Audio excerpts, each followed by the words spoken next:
Okay. YC, Yeah. Veena. Okay. Veena is not here yet. Naveen. Here. Okay. Jeremy said you won't be here. Stephanie. Here. Okay. Rainier. Rainier. Okay. Maisa. Here. All right. So now then, starting off with the editors, Ashley, Yeah. Danelle, Here. she, Here. Jeanette, Here. okay, Aisha, okay, Rohan,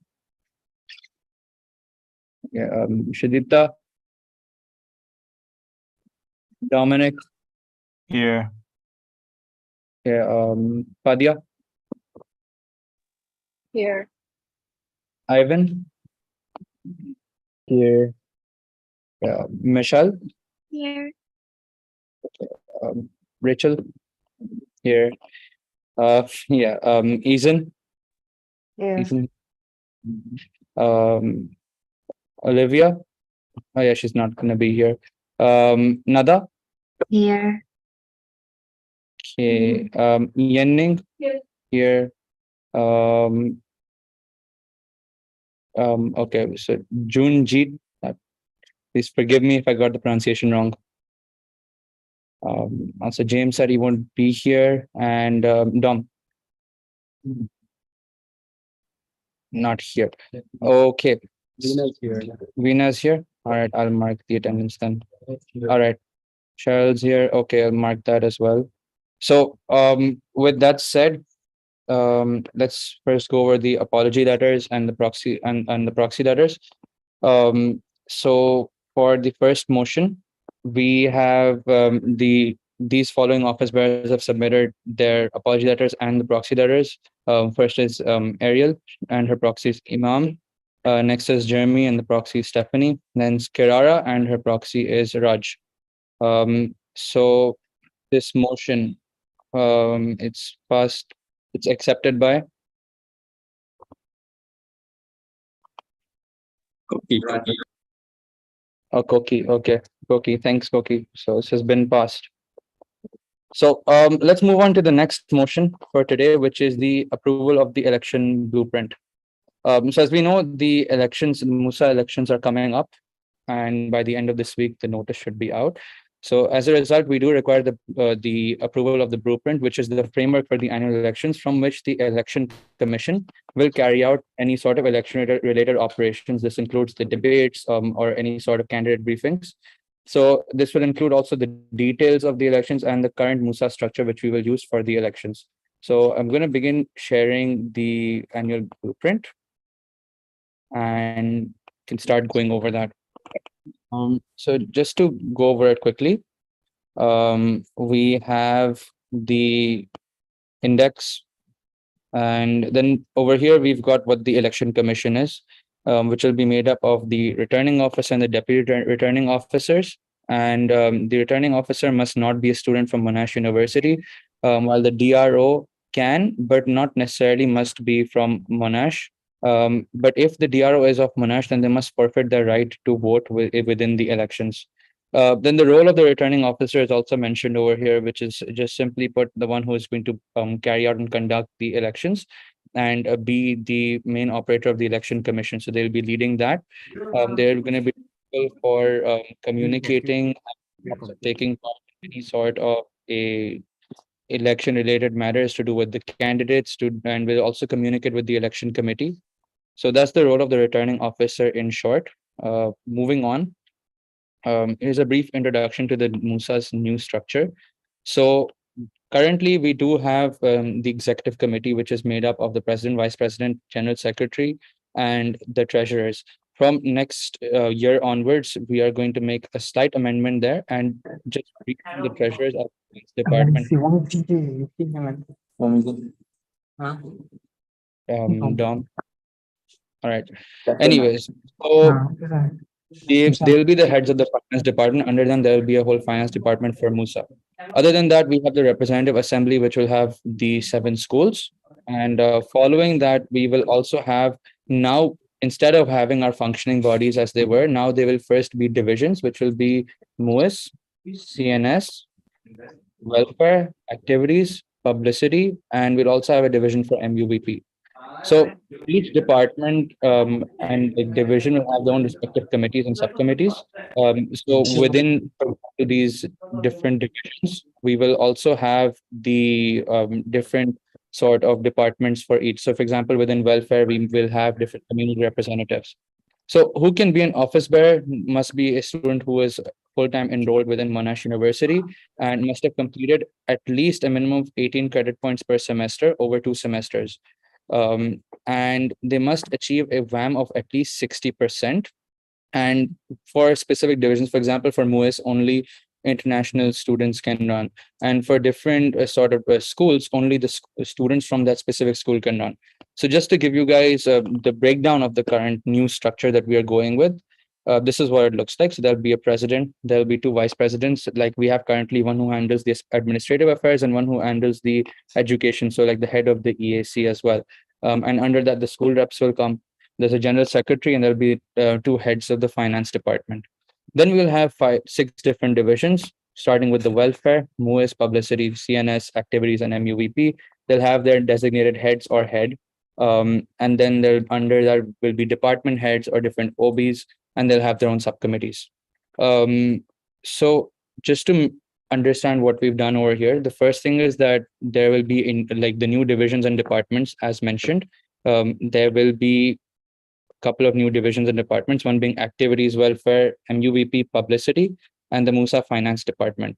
And with that, we have new positions. So for divisions, there's going to be heads of activities division, which are going to be 2 heads, 2 heads for welfare division. There will be 2 heads for the publicity division. There will be 2 MUIS publicity officers and 2 MUIS editors, and there will be heads of the finance department. And as a result, there will be certain removals. For example, the head of MUIS, one of them will be removed. There'll only be 1 head from next year onwards. MUIS media, as it has been split up into publicity and editors, will no longer exist as a sole department. Publicity officer is now being head of publicity division, and this goes on for the rest of these. And the treasurers will now be the MUSA finance department. So some of you may have a question regarding the editors and women's officers, for example. So if we go back to the structure within the publicity division, for example, there will be a section for editors as well. And within the welfare division, there will be department heads, which would essentially be community representatives. So women's officers will come under that. So we haven't necessarily removed them. It's just a restructure. And with that, we've got the positions are contested: the president, 2 vice presidents, the general secretary, the heads of the finance department. And then we've got for divisions, we've got a head of activities division, that's 2 of them, 2 heads for the welfare division. We've got 2 heads for publicity, 2 heads for CNS. And then we have for MUIS. Now, MUIS will have elections for all of their OBs. So as a result, we'll have 1 MUIS head, 1 secretary, 1 MUIS engagement, 2 MUIS CROs, and then we will also have 1 MUIS treasurer alongside 2 MUIS publicity and 2 MUIS editors, which are going to be responsible for the media side of things within MUIS. So moving on, we'll also have 1 male and 1 female representative from each school. So for SAS, SOE, SOMHS, SOS, SOB, SOIT, and SOP. So in short, here's a structure of the positions which are contested. Now, the color scheme over here is important because the ones in yellow are those which do not have a voting right during the MSc, as these will be towards the heads of the division. So each division will have one vote for them. And this is also going to go for, let's say we've got the VP department, there'll be 1 vote for the VP department, 1 vote for the finance department. So that's what we are going to go with. Then we have the election process, which is just going to be pre-elections, nominations, the campaigning and voting, and the post-elections. And it's a pretty simple process over here, similar to what was the previous year. We will have a appointment of the election commission, which will be the returning officer, and then 2 DROs. There will be different office bearers who will also be taking part in this. So over here, we've got the election committee, which will be headed by the president and the general secretary. We've got the notice of elections, and then which will be the first thing that will take place. Afterwards, there'll also be an open talk in order for the potential candidates to understand what the elections is all about, to understand what MUSA is all about, and to see what we're getting to. Then we'll also have a nomination period. Now, this is going to be where candidates will submit their nomination forms. There'll be an extended nominations. There'll be a review done by the election commission. They will see who can run and who cannot run based on the requirements, and then we will have an announcement of who are the candidates. Then there'll be a candidate briefing. This will be held on campus. So the main differences this time in the elections will be that they will primarily take place on campus, including the debates and as well as the candidate briefing, which will hopefully be done in one of the auditoriums on campus. And within this, MUSA training will also take place to understand what the candidates must do and how they must proceed forward and what they're essentially getting into, and so they can be prepared for their debates. Then we'll have a manifesto and policy building, as well as the Know Your Candidate series. So we're going to ask the candidates to give in their manifestos and all, and then we're going to post them. And this is all going to be handled by the election commission. After the nomination period is over, there will be a campaigning and voting period. Within this, the first thing is that there will be there will be a campaigning period that will begin with all of the different student parties and independent candidates beginning the way that they want to campaign, which will be marked by the debates. So their debates are essentially going to be on campus towards the concourse area, where they are going to have a stage and they're going to debate on the different roles and responsibilities that they have. The Know Your Candidate series will be published, and the on-campus campaigning will begin. This will not just involve the different candidates, but also MUSA as a whole this time around. So the details are mentioned over here for that, including different tables where which MUSA will set up, as well as the candidates will set up in order to have the real election vibe and feel this time around. Then there'll be a voting period which will commence. This is going to be towards the mid to end of October period. The voting period will last around 5 working days, after which the voting period will end, and we will have all the parties obviously give us the vote scrutinizers. So then the vote scrutinizers will come and they will obviously go over the votes. And after that, there will be a results ceremony, which will also take place on campus. And all of the potential MUSA OBs will be invited, and the current MUSA and anyone else who wants to see can come and look at it. And then it'll be concluded there. This is for the elections on its own. However, after the elections, after the declaration of results, there will be a debrief and an election report. So the election report is essentially going to be handled by the election commission, and they will have to present this in the next MSc right after the elections. So here's the timeline, which we can go over soon. But the first thing that we'll go over is the publicity methodology. So it's similar to what it was the previous year. What will be done by the election commission versus the publicity and the editors within MUSA. So the election commission will generally handle most of the stuff, while the publicity is going to mostly take care of just making sure the stuff is posted on time. So that'll be the main thing over here. Within this, there'll be different type of posts. So we've got the ones that are pre-election. So this is going to be the notice of elections, and when we'll have our open talks, we'll have different posts for nominations, for the campaigning, as well as the voting, and then one post-elections for the declaration of results. Following this, there's also going to be on how to best reach voters. It's just a strategy for publicity purposes. And then we will just be on, then this is just the last bit of the document, I do believe. Yeah. So this is just essentially just a way for the candidates to know what to do, what not to do. And then here is just the different documents that will be required. Number one being the constitution. Number two will be the election regulations, the by-election blueprint, as well as the MUSA handbook. And that concludes the blueprint in short. So before this motion is passed, does anyone have any questions? Yes, Kamala. Okay, so I noticed this year the divisions are CNS and MUIS, right? Yeah. While you're trying to do next year is everything as a division, activities as a division, welfare as a division. May I know what's the consideration on that and what would change, if that makes sense? Because yeah, sure. All right, so I'll answer this for you, Kamala. So I brought this up, I'd say, quite a while ago with all of the MUSA members as well, because we discussed making these departments into a division in previous MSCs as well. So the whole idea of making them into a division is to sort of, the main idea is to make them larger, because if you consider welfare, publicity, and activities, they operate on a pretty large scale. For example, publicity, they maintain our social medias as well, but they also do a lot of other things like merchandise, and they also basically decide the whole brand image of MUSA. So given that workload, it's actually essential for them to be larger so that there's a better division of workload as well. It also depends on the leadership structure. So if you take a look at, let's say, CNS or MOIS, you guys have your division heads, and then you have your office bearers, and then at the top there's president. So it's basically like a three-tiered structure. But if you're just a department, it's a two-tiered structure. So the idea is to have more accountability as well, which is why we chose welfare, publicity, and activities to be divisions. So for welfare, we're going to see the introduction of community representatives who are going to be elected for different communities, not based on nationality though, because that's what you guys do. And then for publicity, we're looking to expand that team, because currently they do have a very large team, but they still need more to have more specialized teams.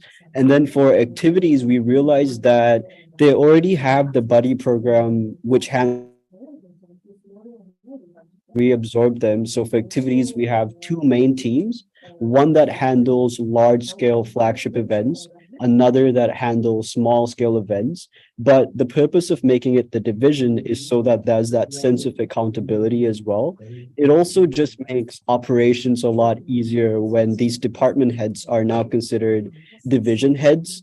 They don't have to go through as much of a hurdle to get approval for things because they have a larger decision-making power. You would understand, because as a division head, there's a lot of decisions you can make yourself. So the idea is to give that sense of accountability and also decision-making to the office bearers. I do understand it might be a little confusing, which is why last time I sort of designated MOIS and CNS as advocacy divisions, and the other welfare's activity and publicity as more so operational divisions, because what you guys do is a little bit different from what these new divisions are going to be doing as well. So in the handbook, we will be specifying how you guys are different as well. So there won't really be much confusion for next year's MUSA or the year after when they try to sort of figure everything out. There's gonna be a guide that they can refer to as well. Does that answer your question, Kamal? Not really. Because also you mentioned that divisions have independency, right? That's if for advocacy divisions. So the whole reason that MUIS and CNS have that sense of independency is because you guys have a lot of different communities under you. MUIS has your international student communities under you, and CNS has their own clubs under them. So it's important that we give these divisions independence in terms of deciding their own constitutions, because they're advocating for these other groups as well. But then these operational divisions, they don't necessarily advocate for other student groups. It's more so the whole student population. So their decision making does not need that same sense of independence, because they're representing what MUSA represents, which is the best interest for all students. Whereas MUIS, it's international students. For CNS, it's just the clubs. So that's why you two have that independence in terms of the constitution. But the other divisions will be considered operational. They're simply going to become divisions for that sense of accountability and a larger size as well. So if so if I'm getting this correct, the things that we call division this year will be called advocacy division next year, and the things that we call departments this year will be called operational division next year. That's more so just the specifics. We're going to be calling all of you divisions, but in the handbook, we will specify how the divisions are different as well, because they are quite different, especially when you start to consider MUVP. So we're going to specify how they differ from each other quite a bit in the handbook as well. The idea is to not put that in the constitution, because it's harder when the constitution is very specific to really change stuff. So it's easier when we put specific information in the handbook, because it's easier to edit the handbook rather than the constitution as well. So we're all called divisions, but we still work like we do this year. Similar to that, yeah. Okay, got it.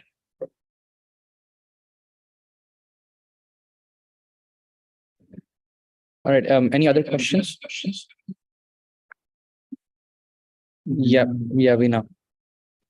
Thank you. I just wanted to ask if there's a possibility of changing the requirements for the SOMA's male rep or the female rep for medicine students, because I think there's a minimum of not year one joining, like year two and above. And yeah, for medicine students, year two is like their busiest year before they leave for Johor Bahru. They finish their year 3 to 5 in CSJB.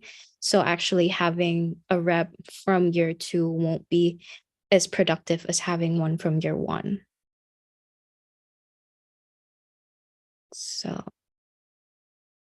Okay, Veena, could you repeat that, please? sure. Sorry. So your concern is that if you're in year two, it's Mhm. basically the busiest year for the representative, I mean, for the Yeah. students to run as a rep, right? Yes. And medicine students internally, they already have year reps, Okay. year one and year two, to participate in school board meetings. So getting feedback from them won't be as hard, but I understand being a MUSA OB requires some knowledge about Monash and like how MUSA runs and everything. But it's just to take into consideration that they can't really work as productively. Okay, Yeah. I'd say that given this is very specific to SOMHS, we can't really change the requirements, but given the special circumstance, you guys would be able to maybe find a candidate and then submit an appeal to the election commission to see if you can get it through, because I do understand the concern that you have here as well, but I don't think we can change the general requirements to fit that concern. But it's very valid, and I do think you guys can definitely appeal the requirements given the circumstance as well. Okay, noted. Thank you, Rashwan. Okay.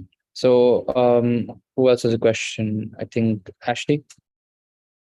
Okay, hi. I noticed in the new blueprint, right? So I was aware that we'll be under editors will not be under the publicity division. I was aware of that a long time ago. But I noticed that it's not a contested position anymore. So will editors be appointed by the division head? And if so, how is that going to affect the autonomy of said editors? All right. So here's the thing. Yeah, they will be appointed rather than go through an election, and this will be done by the publicity division heads. However, the main function of the editors will not change. They will just work within their division. The main difference is just going to be the change in the structure and the voting rights, essentially. However, what is to note is that the core function of the editors will not change, and Monga will still be there just the way it is. So hopefully that answers your question. Not really, because okay, I understand that if they're appointed, because that's the thing, editors has always been about independence and autonomy. How do we exactly get that if we are appointed instead of elected?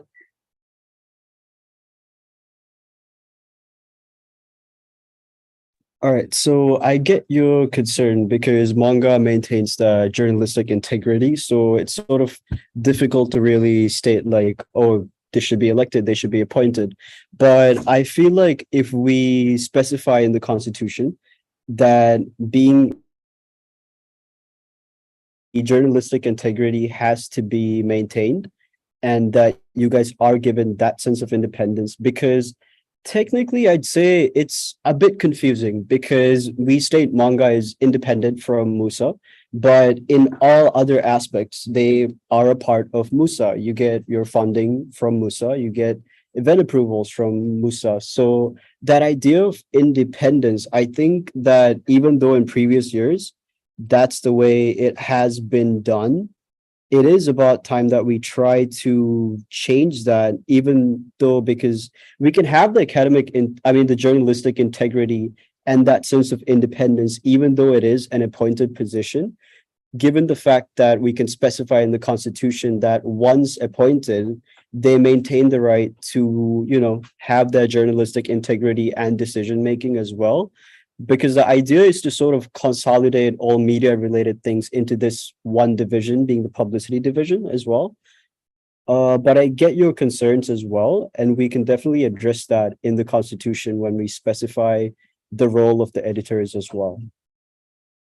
Okay, thanks, Rashwan. Just one more thing from me, right? I think the biggest reason why I'm concerned about this is, from what my predecessor told me 2 years ago, one of the reasons why editors, it was so important for editors to be in debate was mainly because all the predecessors before me, specifically the writing department, would ask the candidates on like live YouTube whether they would maintain journalistic integrity so that there's some form of accountability, so that if anything, there's physical proof that whichever candidate actually ends up being the editor, and if they go against their word, there's physical proof that they can be held accountable. So I'm just worried that, yeah, we can write what we want in the Constitution, but honestly, being in this position for the past 2 years, it's quite easy to go against it unless there's some sort of physical proof where you said that, okay, I'll be held accountable by certain standards.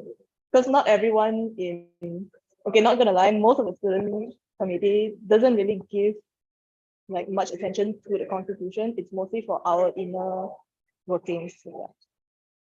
That is correct. Yeah, it is for our inner workings. But if it is stated in the Constitution that you guys have that level of independence, and also you are to maintain journalistic integrity regardless of being a part of MUSA, I think that the OBs that operate, being aware of the Constitution, would have the ability to sort of refer to that. And also if student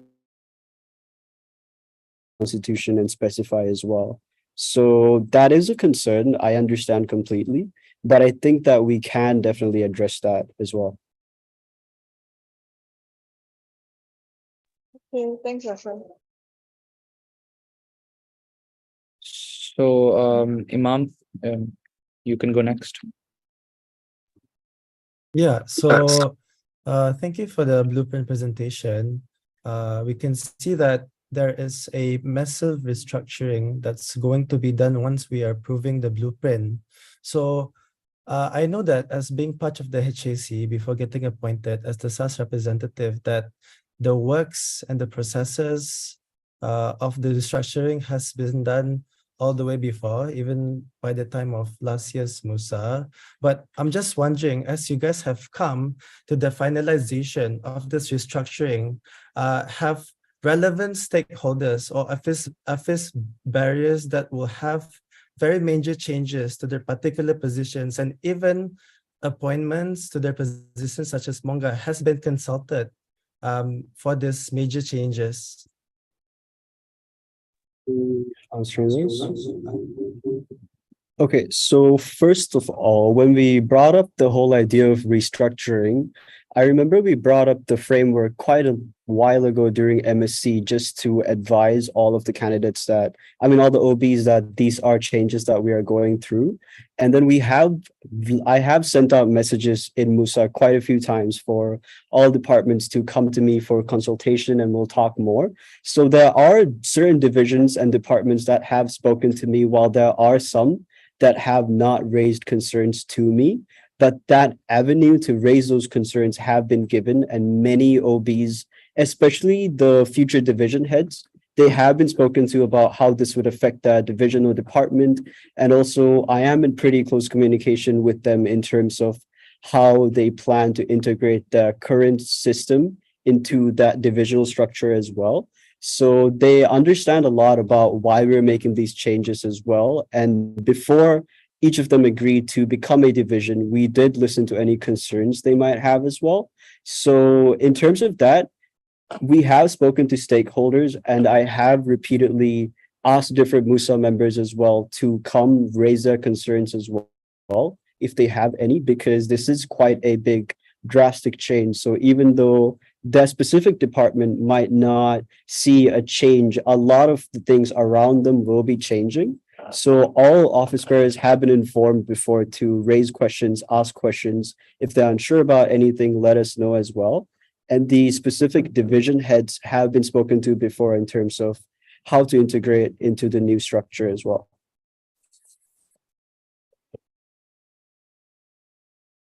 Yeah, just to follow up with that answer, right? So I can see that Ashley had some fundamental feedbacks and comments about the circumstances and the implications in terms of the autonomy of Monga, right?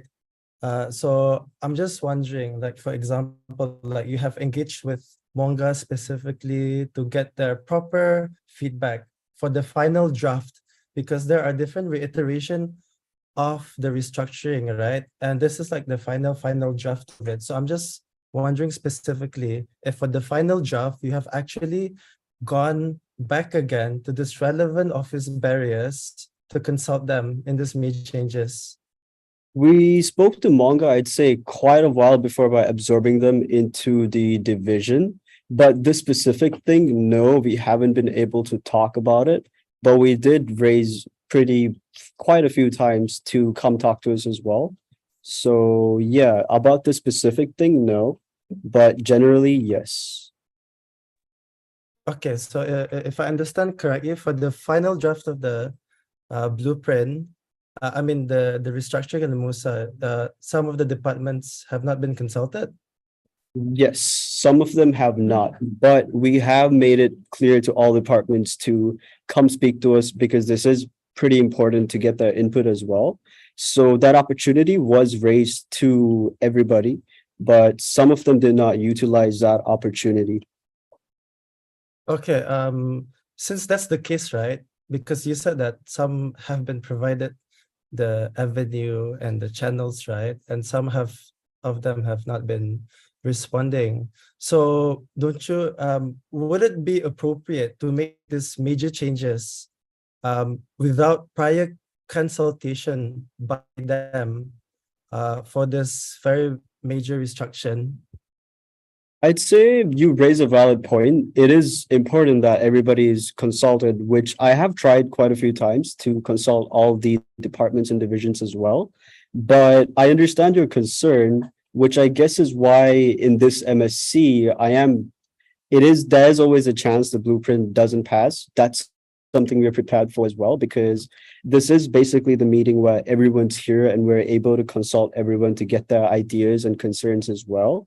So for those departments that weren't able to consult before, I would say concerns that you have, now is the time to really raise these concerns, because if you have any issues with it, we are able to answer your questions as well. Okay, Rashwan, thanks for the transparency and the clarification regarding my concerns. Hi, Rashwan. Hello, am I audible? Hello? Yep, Yeah, Chi, hello, you're audible, Oh, I'm Chi. so sorry. Okay, so yes, as editors, we were aware that we'll be under the media thing, right? But we were not aware that our positions would not be elected. So we just wanted to know what kind of screening process, like, will the head of division implement to ensure that quality of editor position is maintained? Because I feel like our position is quite important in terms of what we bring out to students and everything, and to ensure that there's transparency and we do. Yeah, I think it's quite important to ensure that there's good set quality of editors. So like, how would you make sure that you So is elect your good question editor? about the screening process for the candidates? So Yeah. I would say a lot of it depends on the publicity head given that year. But I think that you do raise a very valid concern. It's really important that the screening process is made correctly.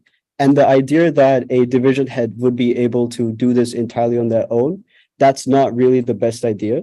So I would say we have to create guidelines for this process before the end of our term, given that we currently have editors as well. So you guys would be helping to draft that process as well, specific characteristics and qualities that you guys expect from editors as well, particularly your job scope, what is expected of an editor. So we would be creating those requirements with you guys as well, so that this can be passed off to next year.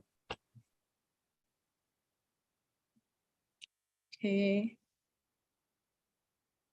Thank you so much. But I know that we did talk about this, but we would have appreciated if you could have let us know about this part as well, about the whole, yeah. But thank you.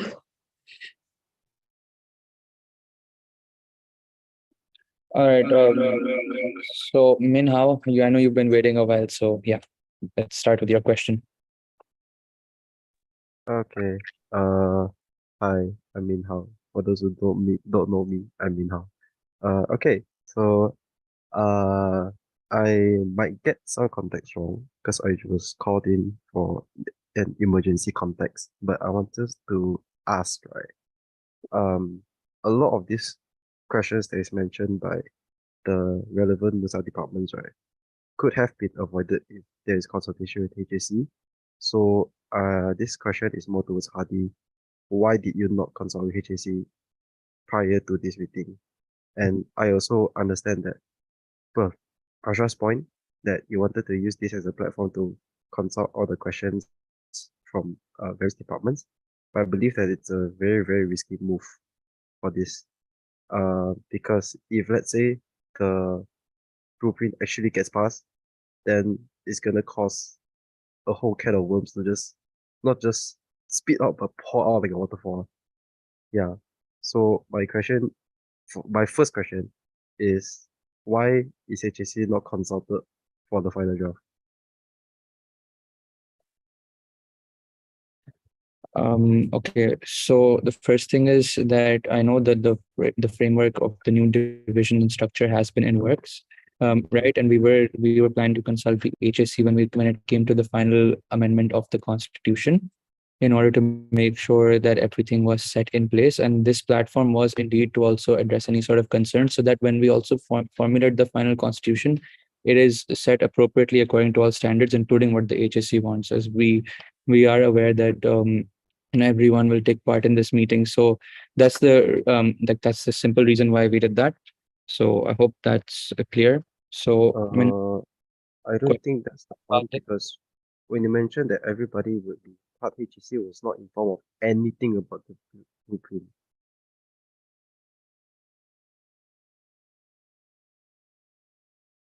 all right. Well, in that case, then this is the time when you guys can then raise the questions in order so that we can, move on with this and create a proper structure that would suit everyone. I feel like if none of the Muslim members mentioned to us, I don't think we'd even be in the meeting as well. So I really don't understand why it is happening. And correct me if I'm wrong, when you raise this blueprint to be reviewed by MSC, it is a motion, I assume, to whether to pass this blueprint. Am I correct? Yeah. Yes, okay. And you mentioned that you wanted to get the view of other departments within MUSA first, then consult HAC. Then my question comes again, if this blueprint passes, what it is going to do with HAC? Because you're going to open a can of worms and a lot of operational crisis is going to happen, even governance crisis is going to happen. And during that time, if you consult with HAC, it's going to be too late. So why have you not consulted with HAC first before consulting with MSC? Because that was always the procedure that is to be followed and has to be followed.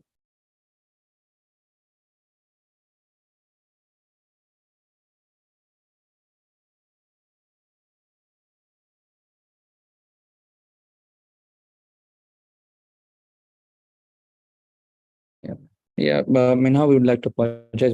We believe it's an oversight. And yeah, this is something we'll keep in mind for next time. Okay. Anything beyond that, I can't say anything. But this is annual elections. So, as much as it seems like a very boring process, it seems like a very repetitive process. Not really boring, just repetitive. It still holds a governance or a certain amount of importance in terms of the governance of the association because there have been crises before for the association itself. So I hope not just you, the ESCOs, the whole MUSA can take this really, really, really seriously. Okay? Because which comes to my next question, right? Like echoing from Dominic, right? It's not a question, it's just something to mention because a lot of this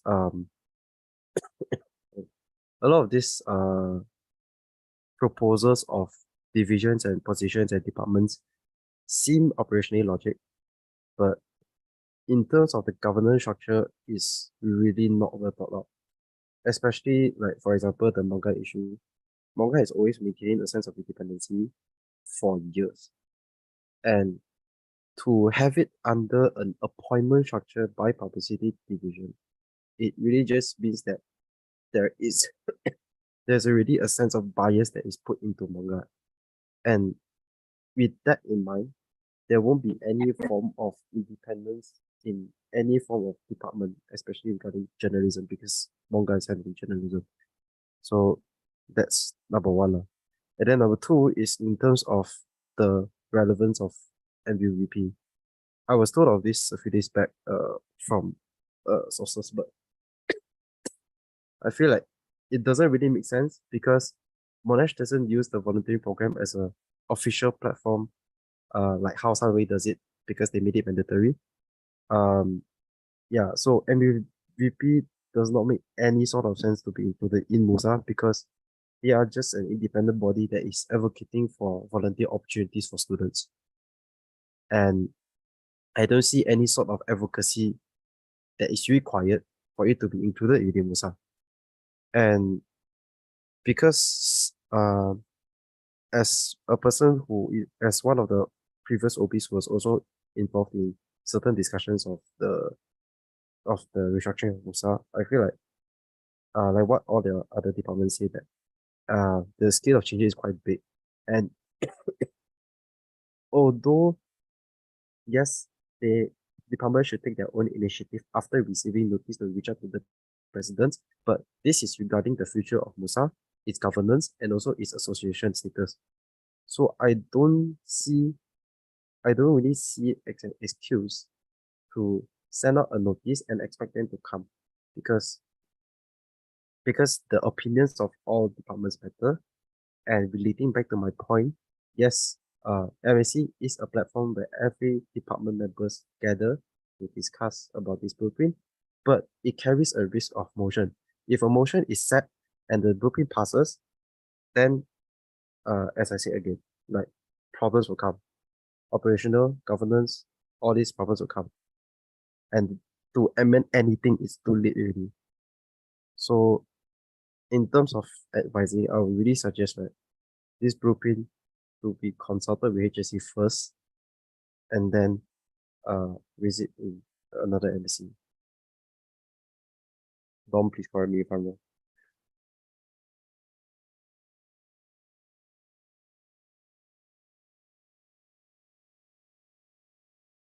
Okay, I'd say a lot of concerns for sure, which I mean, to be honest, it's good to see the feedback everybody has.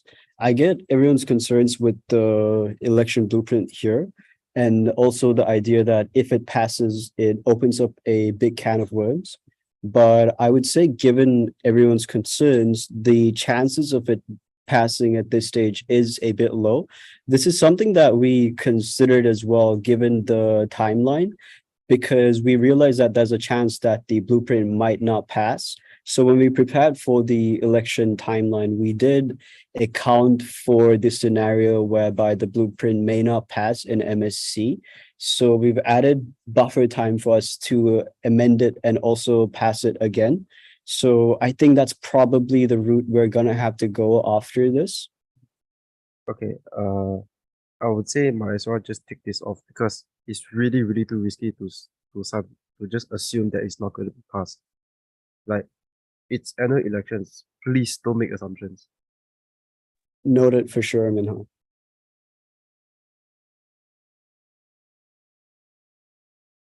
I think Minhao is being very nice. And you're lucky that he spoke for the AJC because if I had started out, there would have been a lot more strongly worded feedback about the blueprint in general. I think that bringing up the blueprint without some of this stuff I'm going to time and chat, voting rights, advocacy rights, and physical campaigning process, this stuff that is already absent from within the blueprint itself. You cannot implement a structural change to MUSA without being clear and making it clear and being clear about how it affects voting rights, how it affects advocacy, and expect the office bearers to look at it and say, hey, you know what, let's try and comment on this. Motion should be brought to the MSC with the intent to pass them. And if you go by that definition, right, and if this blueprint was brought to this MSC to pass it, right, this is an intentional negligence act of sabotage, because this is not how you should be trying to approach the annual elections. The physical campaigning process is also another important thing, because I see a lot of description about how the timeline, the process will be done, but there's no description on roughly where this stuff would take place.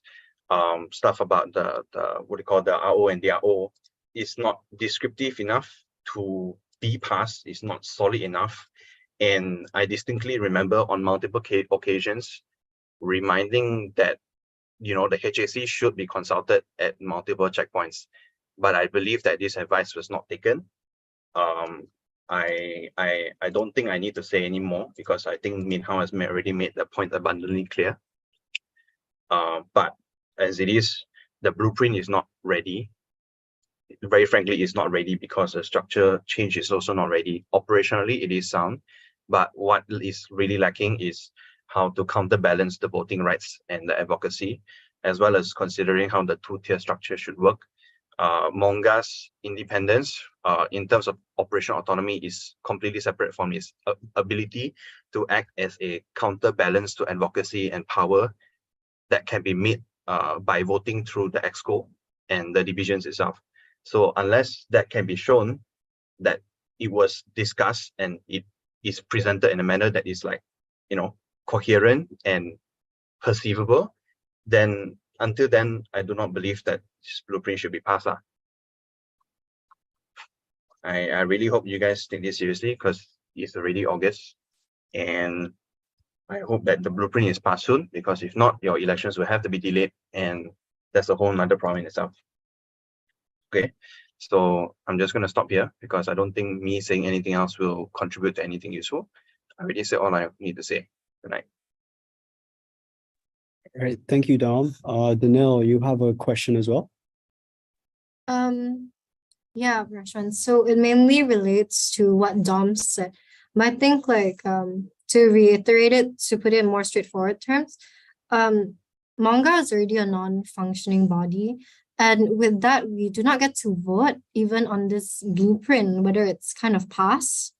And essentially, kind of like what you're telling us is that our position from elected by the students will be altered to appointment by the future head of the department for publicity.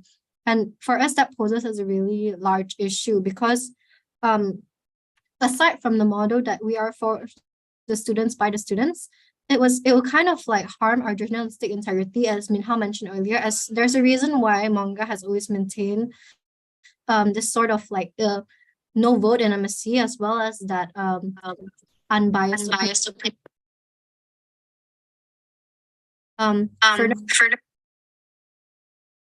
sorry, Aaron, can you put your mic? Yeah, thank you. Okay. And so furthermore, like we feel because of this that we don't even get a chance to kind of have a say on this blueprint, that it kind of just is destroying like the journalistic integrity that Monga always had. And if it were to be appointed, what kind of biases would be involved from the people who are selected, not by the students, but rather by a head of department? Okay, I think that raises a lot of questions for sure, because the journalistic integrity for Monga is what is at your core. So I understand your concerns, and I think that this needs reworking and rethinking as to how we're going to execute, because you're right, the appointment process does leave room for bias that we might not really be able to account for. And the whole idea that it is by the students, for the students, does get removed if it's an appointed position. So I think that we definitely have to rework that for sure. All right. So with that said, I think we can move on to, yeah, we can move on to that. So this motion will right now be cancelled. So I'll just put not passed. And we will have an email motion shortly within the next 2 or 3 days after consulting all parties. Okay, moving on to the the third motion for the night. So this is for the appointment of the returning officer. So the following individual, Hari Prasad, is a student of Sanva University and has been scouted for the RO position for the annual general elections. So he went through an interview process with the election committee and has taken a keen interest in the role, has numerous different experiences of leadership, and we believe that he possesses the quality to conduct a fair and unbiased election. So with that said, I'm going to stop sharing and I'm going to give the stage to Hari.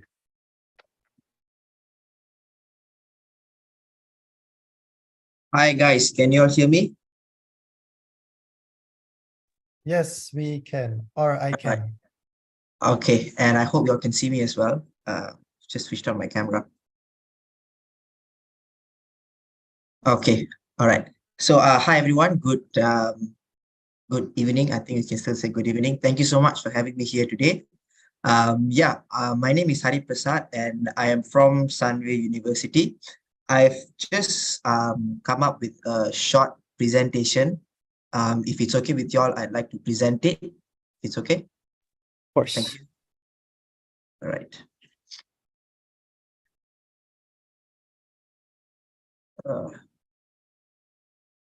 Yeah, so this is my presentation that I have prepared to just share a little bit about myself for y'all. It's going to be very short and to the point.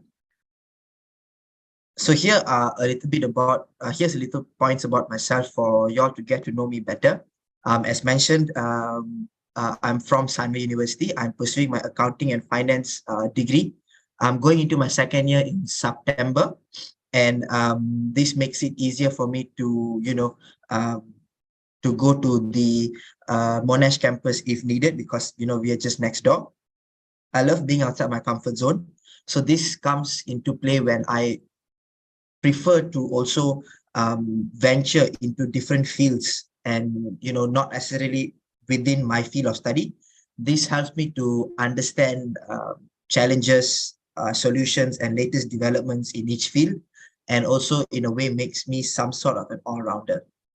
And last but not least is I feel I should put my strengths and weakness out there. So my strengths being an extrovert, I have no stage fright, which means I have no issue getting to know people, working with people, or talking among a very big crowd in general. And I also love to take up a challenge, whatever that may be. My weakness is I may take on more than I can take on a lot of work, which may be more than what I can handle at times. And I usually overcome that by just having a good sense of time management, and I schedule my tasks based on the importance. So these are my experiences as per my resume that I have sent in. I am the head host of the Sun For You Radio, which is the university radio show. I'm the president also of the Sunway Indian Cultural Society, and I'm the vice president of the Sunway Career Peer Advisor. So through these roles, I have gained a lot of skills, be it communication, leadership. I've also gained a lot of teamwork experience, working with people who have not met before and getting to know them, working in a team with them, achieving a shared objective. And also another important aspect that I have learned throughout these 3 experiences is basically time management, because juggling all these positions and my degree as well is not an easy task. So I've definitely come a long way from, having the right balance when it comes to extracurricular and also my academics. So here are my revision of the elections. I have come up with 6 points, 3 here and then 3 in the upcoming slide. Just to put it out straightforward, I'll be very honest with you all. I have not I have no experience being a returning officer of any universities. Sorry, I have no experience being the returning officer, but I feel from the information that I've received from Hadi as well, I feel I can cater to the needs of this position. So the first three that I've come up with would be unbiasedness. I feel that goes without saying. A responsible conduction of the election, the whole process of it, voting, campaigning, the whole thing. I would also bring to the table straightforwardness in the cases of any candidate being disrespectful or there's a misconduct where they are not complying with the rules. I feel that we should not be afraid in taking action. And of course, time management. In this case, I've taken a look at the whole flow of the elections as well. And I noticed that there is a lot of deadlines and stages that we have to go through. So to work with that, to meet those deadlines, I believe we can work backwards, create a task flow, and then look at how we can achieve this deadline or this stage or this goal within the set time. How much time do we need to keep aside for each stage, meeting up and finally building up to the final voting session, and the whole process in general. And of course, the next slide is I would like to have some post-elections feedback. This is how we can ask the voters and the candidates, because they have two different perspectives on how their experience was being part of the elections. And then we could, take that as a few learning points for the next time around, because I believe that there is always room for improvement. Security and confidentiality. So I've been told that we are using an e-platform voting, e-voting platform in this case. So I think it goes without saying again that security here is very crucial. And I think we should take proper steps in ensuring that there is no breach in the system. And also, what I mean by this is that when students go in to vote, we should ensure that there is no one trying to take a look at who the student is voting for, stuff like that. And also efficient results announcement. In this case, I believe as any election case, there may be disputes or challenges. So I believe as a team, we should look at that, try to foresee those possible challenges, and then create a few protocols to also address them. So that's a very short presentation that I have prepared. I think I didn't want to take up a lot of your time. So yeah, that's all that I have today. All right. So now we'll take any sort of questions you have for Hari. So anyone who has any questions? All right, so I have a question for Hari. Could you Yes. tell me a bit more about how your time commitment is going to be like? Because the MUSA elections are extremely long. It takes a lot of time. So are you able to commit that much time to this elections that's happening outside of your campus? So could you tell me a bit more about how committed you can be and why you're committed? Okay, so I'll get to the why part first, because again, as I said, I love being in new environments and new challenges. And as mentioned before, I have no experience taking up this sort of task. So I believe that in a way that it can help me become a better person as well. And on the same time, I could offer to you my expertise to also make this election reach its goals as well. How committed I can be in terms of it being outside my university, it shouldn't be a problem, because I also live in the Sunway campus. So in that sense, if there is a case where I will be needed after office hours, I will most probably be able to make it for a physical meeting or whatever along the lines, because as I said, I stay very nearby, and also I just need to take the link bridge to reach y'all. And my time commitments I've already prepared my timetable for next semester, and Hadi has informed me that I will be mostly needed 3 p.m. onwards. So I've arranged my classes in such a way that I think only one class ending at 4 p.m. on one day of the week. I think it's a Wednesday, if I'm not mistaken. So every other day from Monday to Friday, I'm available from 3 p.m. onwards. So I've freed up that time slot. And in the cases where I have to be on campus for the whole day, most of my classes are actually online. So I have an option to attend it online as well. So as long as I just put in my attendance, I can look at the class recording later on. So I can be at the Monash campus, settle my work there, and then come back home and have the class later on. So in that sense, I believe that is a flexibility. Other than that, in terms of my extracurricular activities wise, September, if I'm not mistaken, this role has a time frame until mid-October, if I'm not mistaken. Towards the end of October, yeah. Yeah, towards the end of October. So it's not during any exam season. It's not during any busy season. So in that sense as well, I can cater more of my time towards this. Okay. Also, my second question would be, given that the RO and DRO have to basically help quite a lot when it comes to designing posts like the KYC posts, could you tell me a bit more about how familiar you are with different apps that you could use to design posts and posters? Sure. So mostly I'm familiar with Canva, but then again, I've got very limited experience in that sense. I've brought this up with Hadi as well. I've told him that I've got very limited experience in designing posters in that sense. And Hadi has informed me that if I could delegate and work with my deputy RO, it would be good. So that's the only challenge that I see that's in between me and the post. And also another thing that I feel I would like to bring up is the fact that I'm on SEM break until the 12th of September. I've also already brought this up, and Hadi has told me that I'm only going to be needed on campus 12th onwards. So with that being said, I've cleared all my doubts with him on the interview itself already.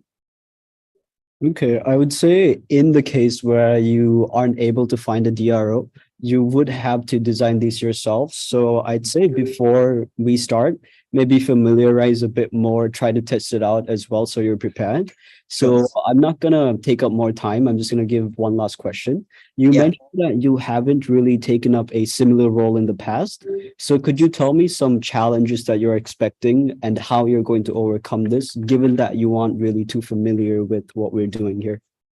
Okay, so I've thought about it, and one challenge that I would face is I feel there would be a lot of instances that I am confused with what's going on, what's the procedure after this, what do I do here, what do I do there, how are things supposed to be like. All those questions I will have in my head. And to overcome that situation, I know for sure that staying silent about it, acting like I'm familiar with everything isn't the way to go. So what I thought, what I will be doing is I'll be reaching out to the deputy RO or the election committee as well to also check with them, if I have any doubts along the way, it's good to clear them as soon as possible and ensure that everyone's on the same page at every single point of time. Because if I have a doubt and I don't clear it in time, and then something else happens that is a minor hiccup or a major hiccup, we could, avoid all those problems by just, being on the same page at the same time. So, and times where I just get confused, I feel I would resort to just speaking up and, getting my doubts cleared. And yeah, I feel I'm not afraid to ask questions when necessary, because by clearing my doubts, I feel I could cater more and better to the role that I am designed, that I am given. And another challenge that I would have maybe is, I think, would be the fact that I would have to be at the Monash campus, if I'm not mistaken, for the whole day during the campaigning season, right? Yeah. So in that sense, I'm hoping to find a way around my classes, find a way. I'm hoping to not have any, unit tests at that time, and stuff like that, stuff where I'm supposed to be at the Sunway campus. So in any event that I have some commitments or some work to settle at the Sunway campus, what I would do is, if it's classes, my friends could help to also put in my attendance. If it's an exam, I would check with the lecturer if it's possible for me to have it at a different date. Or if it's really not possible, I think I would get my deputy to cover for the 1 or 2 2-hour slot that I'm not available, and then I'd come back right after. All right, I think that answers my questions really well. That's all for me. All right, thank you. All right, is there any other questions?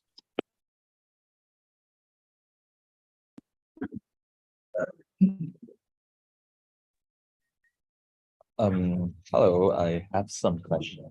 Yes, Yes. I do have some question.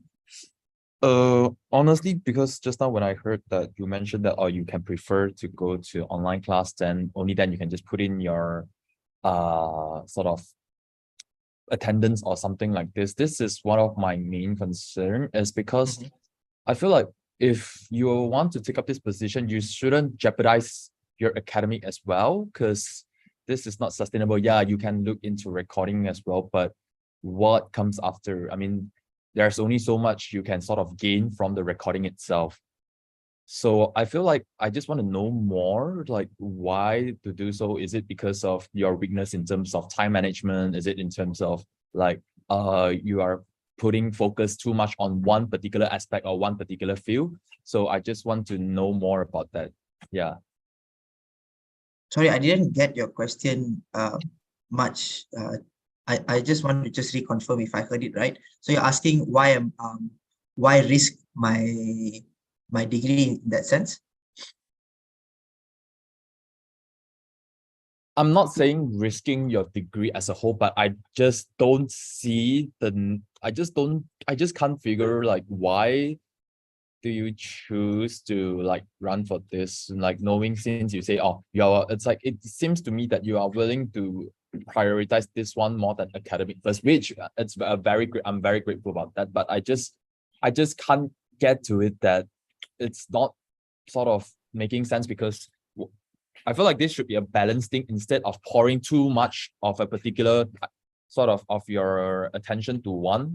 So I just want to know more, why have you sort of made this particular decision about just putting in attendance and attend the class later, and so while you can sort of arrange your time better, something like this? Yeah. So actually, I've already spoke to Hadi, and he's already mentioned that most of the time I will be needed 3 p.m. And later. So I've arranged my classes in such a way that I've got no class after 3 p.m. So in that sense, I'm already finished my classes for the day and I'm free. Just now when I mentioned, I'm saying in the cases of which I have a class, or in the cases of which I have an unavoidable commitment to be at the Sunway campus, I will check with my deputy RO if he or she can cover for me in that short span of time, and then I return back to the campus. So in that sense, I'm not totally leaving my studies at the back. I'm also taking a look at it. When unavoidable, I will not. I'm not going to, bunk any classes in that sense, or miss an exam, stuff like that. No, I don't do that. Does that answer your question, Jackson? Yep. Okay. I think Daniel has another question. Yeah, Daniel? hi, Harry. I do have a question for you. So I'm looking through your resume, and although it is very impressive, I can clearly see that you're involved in I think at least 4 things right now. And also, if I'm not mistaken, your studies, like mentioned earlier. Yes. I think being a DRO requires a lot of how do I say, time. I think it also is very time constraining. And based on your current responsibilities, how will you be able to manage both, like for example, your Sunway Career Peer Services as well as being a DRO at Monash? Because from experience, things tend to kind of like come all at once. Like problems don't come one by one, they don't let you solve them, but rather like how would you deal with it if suddenly all four of these Hello? I think I lost you for the last part, Daniel.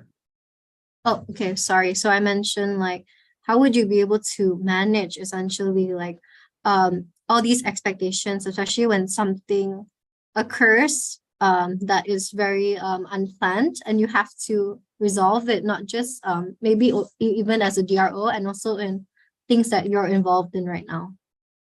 Yeah. So yeah, that's a very valid question. So what I usually do is most of the time, as I mentioned earlier, I would just create rather than being overwhelmed. What I do is most of the time I just create a list and list down the things I got to do, and then list them based on importance. Because I believe if you list down a problem, it's already 50% solved. So once that's done, I just get to it according to the tasks list that I've already made. In some sense, where I totally get from the point that you're coming from, and everything just comes all at once.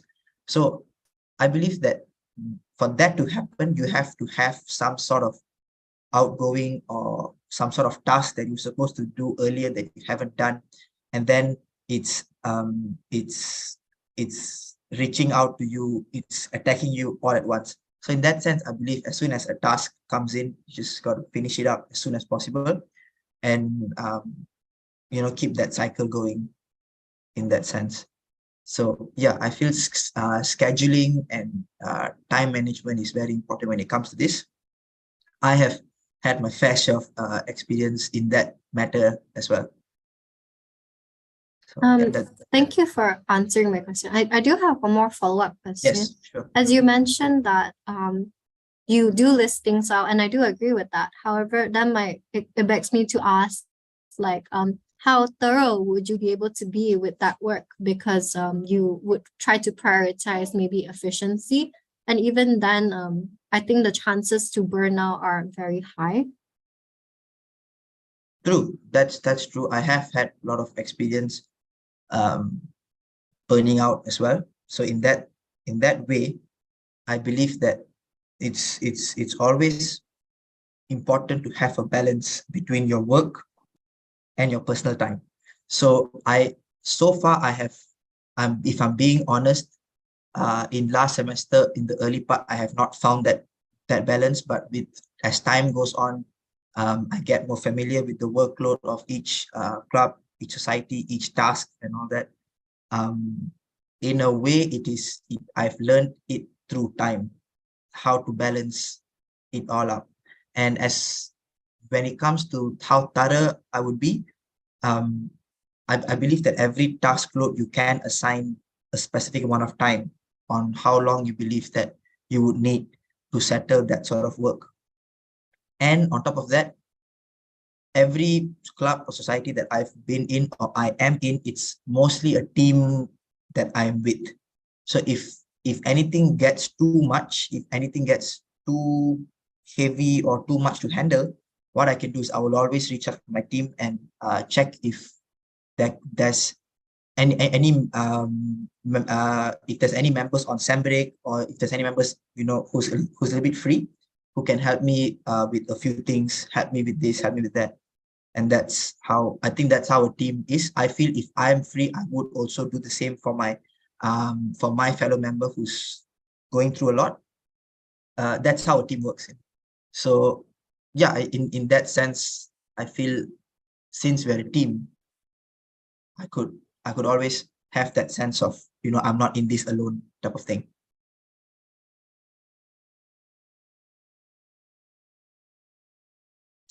Does that answer your question, Daniel?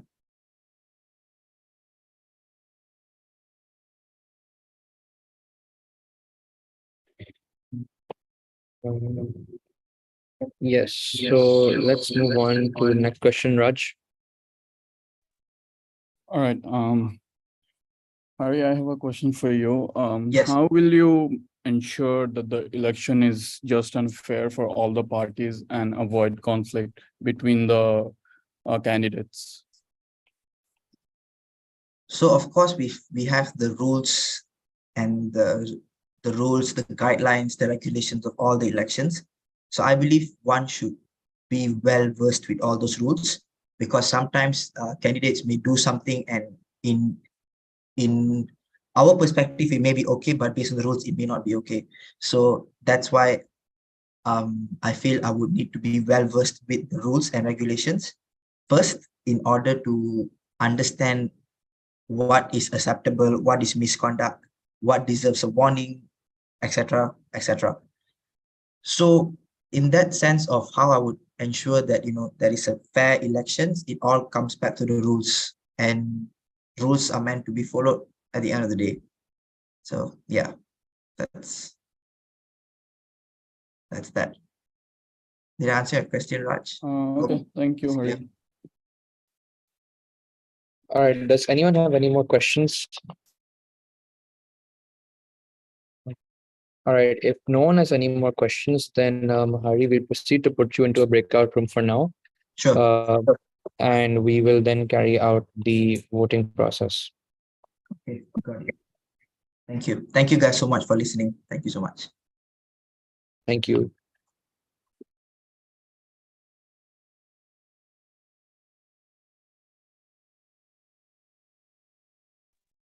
All right. So let's start off with this. I'm going to screen share again. So who's going to second this motion? Imam. All right. Thanks, Imam. All right. So now we're going to carry out the voting for the RO candidate, Hari. So let's start off with VP. 4. All right. Treasurers. 4. Publicity. Women's officers. 4. Welfare. 4. Activities. 4. MUS. 4. CNS. 4. Okay. SAS. Imam. 4. Okay. Irfan. 4. Okay. SOP. 4. Okay. SOS. 4. SOMHS. 4. SOE. 4. 4. And SOIT. 4. All right. So that concludes this, and the motion has been passed. All right. So I think we can add him back.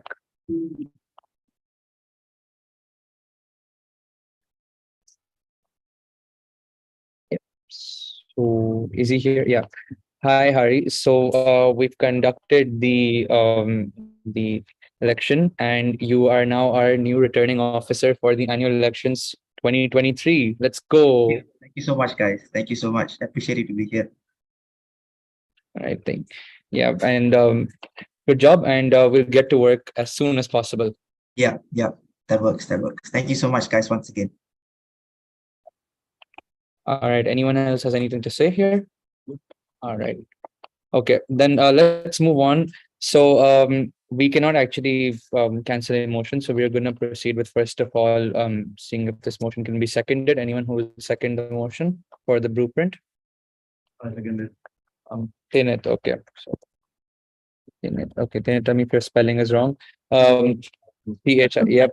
Thanks. Hey, look, it's a bit tough. Okay, anyways, yeah.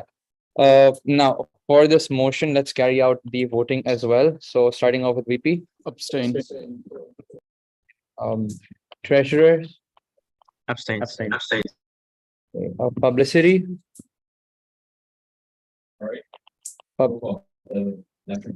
Yeah, saying okay. Women's officers. We're abstaining, by the way.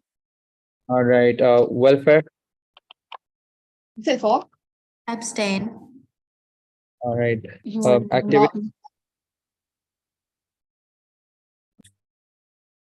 Activities.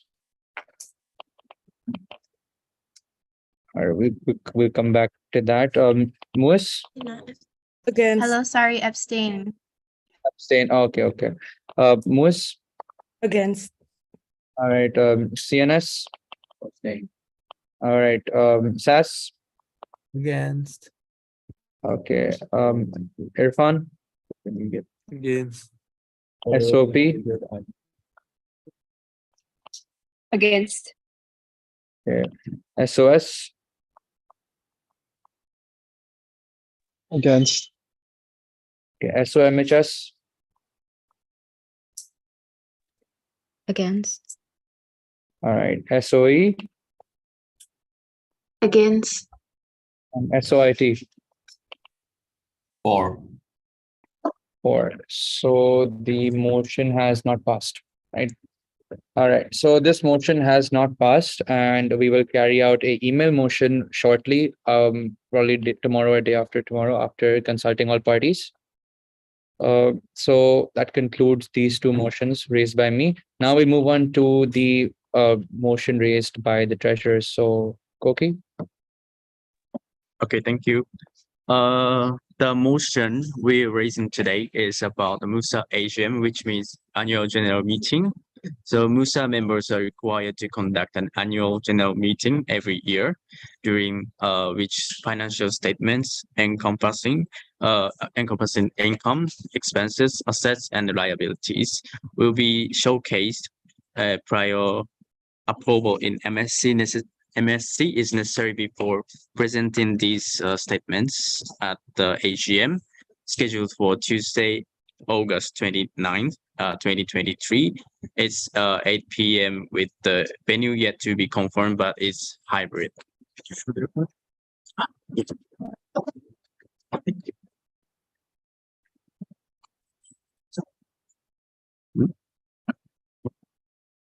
So let me explain about the agenda briefly. The first topic is the budget comparison between 2021 and 2022. This comparison has the expenses. So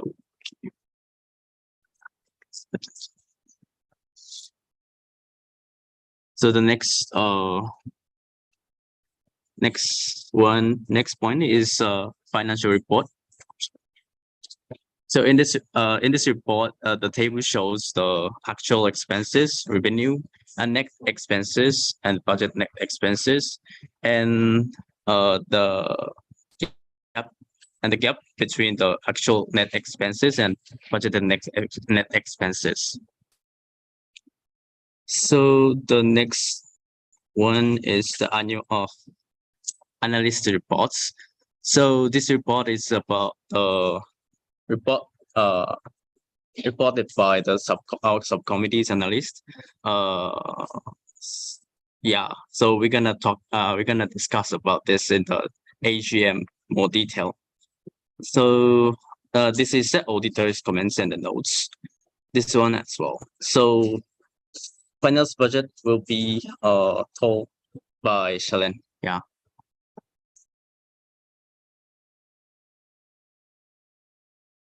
Shalen. Okay, okay, for the finalist budget, it's basically the OPEX that we've made like at the beginning of this year, OPEX 2023. And then Hadi, you can go to the general ledger part.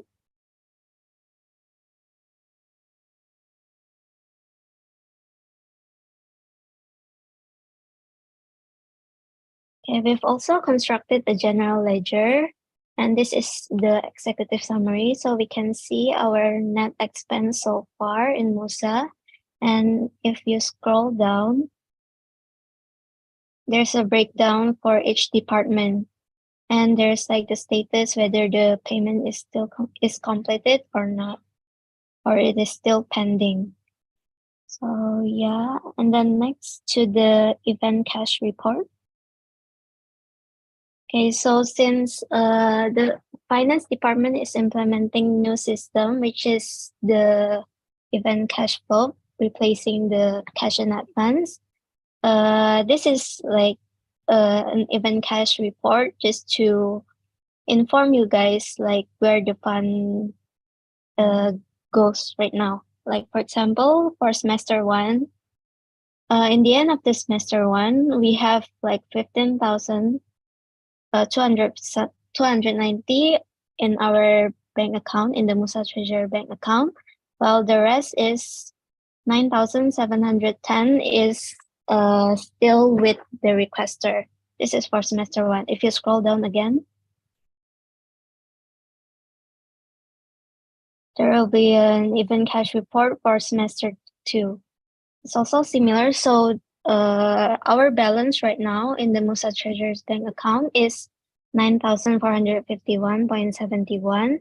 And yeah, the below the financial records is all the breakdown, like where the fund goes, and yeah, stuff like that. I will explain it in detail during the AGM, but this is the overview. And then if you scroll down again, I've also put the breakdown for the revenue remitted to finance, since the revenue is derived from the vendor payment, so it's not supposed to be kept by us. And yeah, I think that's all for our AGM report. And this is the proof, the cash at bank, the amount. So basically, the account requires deposit of 250 ringgit. So it's like 9,701.71. So we just deduct it to get the actual figure for MUSA cash flow. So yeah, that's all. Do you guys have any question?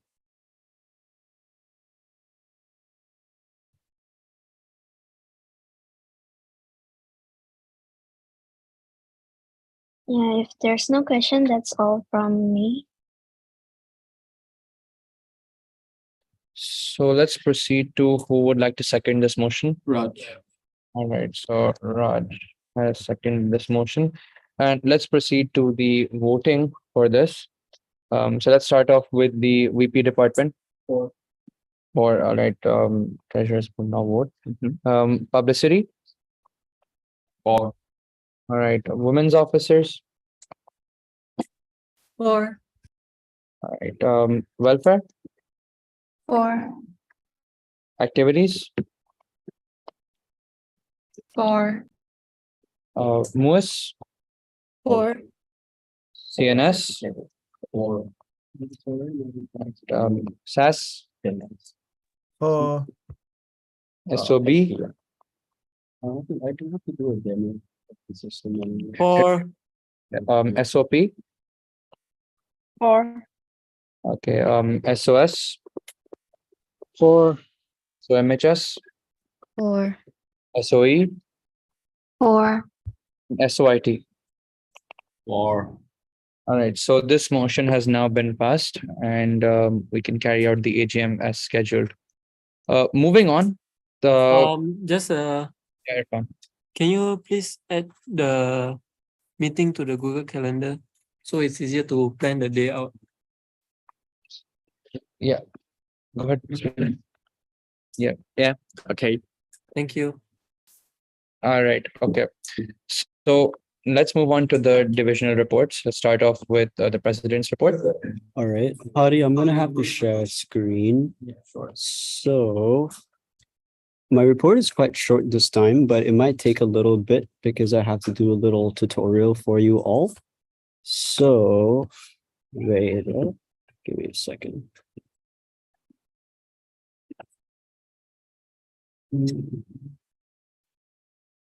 Okay, so Firstly, we've gotten access to all office bearers to the space booking and the venue booking system. So for the space booking system, it's mainly for common spaces such as a foyer area or the football field or the open field, basketball court, those spaces. They're all available on this system. So you're all going to be having access to this system even before your office bearers. But the only disadvantage that you have is that you're not able to book as long as in advance as either me or the CNS heads. So you're able to access this system, which I mentioned before as well. But the bigger focus, I'd say, will be on the venue booking system. So you're all supposed to have access to this system as well. So whenever you're trying to book, let's say, an auditorium or a tutorial classroom or the plenary theater, this is the system that you use. So I'm going to be showing you guys a little bit about how we can make a booking. So I've inserted the links in the business report, and it should take you to this page under the venue booking system. First, you have to press over here under Sunway, after which you're going to be asked to log into your student account. So for example, for this booking, let's say my event has about 50 people. You have to select your department as Monash University, Malaysia. Here, you're going to see different categories of venues. So depending on which venue you want, let's say for this one, I'm trying to book an auditorium. I have to select this setting over here. Do keep in mind that you're not able to make your booking in the same week as you're expecting to have your event. You're supposed to add a total of 1, 2, 3, 4, 5, 6, 7 days before you make an event. So if I wanted to make a booking today for the 28th, I'm not going to be able to, given that it is way too close to the event. But let's say I want it on the 29th. I select 29th. The start time of my event here, and then the end time as, let's say, 10 p.m. After that, you press next over here. And then the system is going to show you the list of venues that are available for the time that you want. For example, let's say for this booking, I need the auditorium 2 or 1, and my timeline is a bit flexible. I can see that OD1 or 2 are not available for the times that I want. So you would press show more options over here, and then you can see the venues that you want and the different times that these are available for. I'm going to cancel this booking later, but I'm just going to make one to show you guys how you have to do it. So you're going to have to fill out this information. I'd say add your contact number, your department, and you have to add your student email.